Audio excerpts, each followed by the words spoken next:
Hello friends, this is Bharti Jaiswal teaching you geometry of class 9। Geometry में हम लोग कर रहे थे theorem, transversal theorem.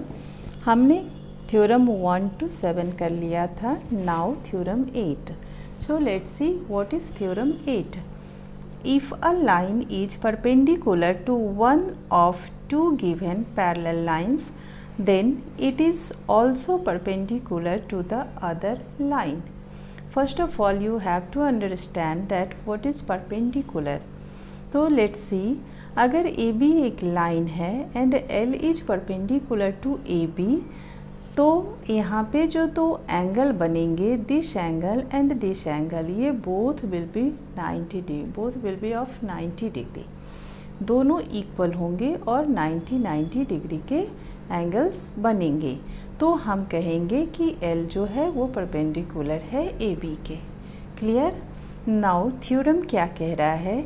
If a line is perpendicular to one of two given parallel lines, means अगर A B and C D दो parallel lines given है और एल जो है वो एक लाइन के परपेंडिकुलर है, मान लिया कि ए बी के परपेंडिकुलर है, then it is also perpendicular to the other line. तो ये सी डी के भी परपेंडिकुलर होगी। क्लियर है? तो चलिए प्रूफ करते हैं। नाउ सबसे पहले हम ये देखेंगे कि हमें क्या क्या गिवन है।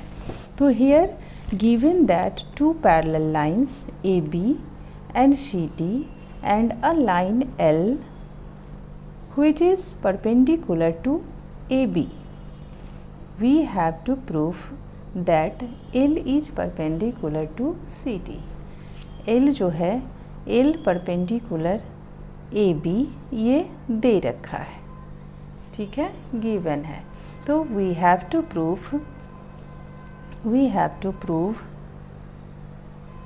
that L perpendicular to CD, ये जो है परपेंडिकुलर के साइन है।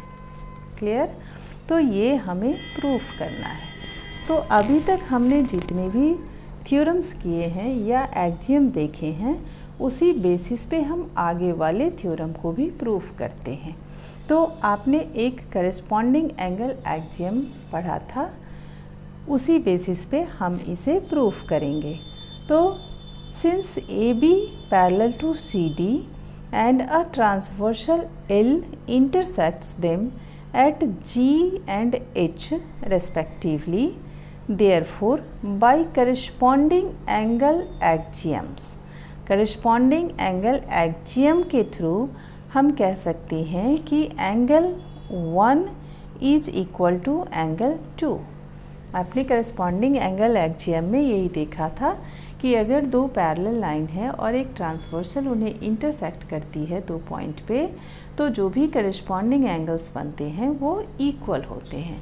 तो हम ये कह सकते हैं कि angle 1 is equal to angle 2, और चूँकि L परपेंडिकुलर AB है, इट मीन्स एंगल 1 अगर 90 डिग्री है तो एंगल 2 भी 90 डिग्री है।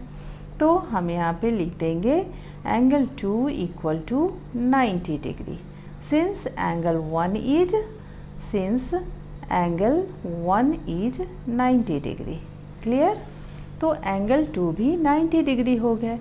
अब अगर एंगल 2 भी 90 डिग्री है, मीन्स L जो है वो सी डी के भी परपेंडिकुलर है, और यही हमें प्रूफ करना था। तो आप लिख सकते हैं hence L perpendicular CD, L perpendicular CD proved. Clear? So that's all for today. Thank you.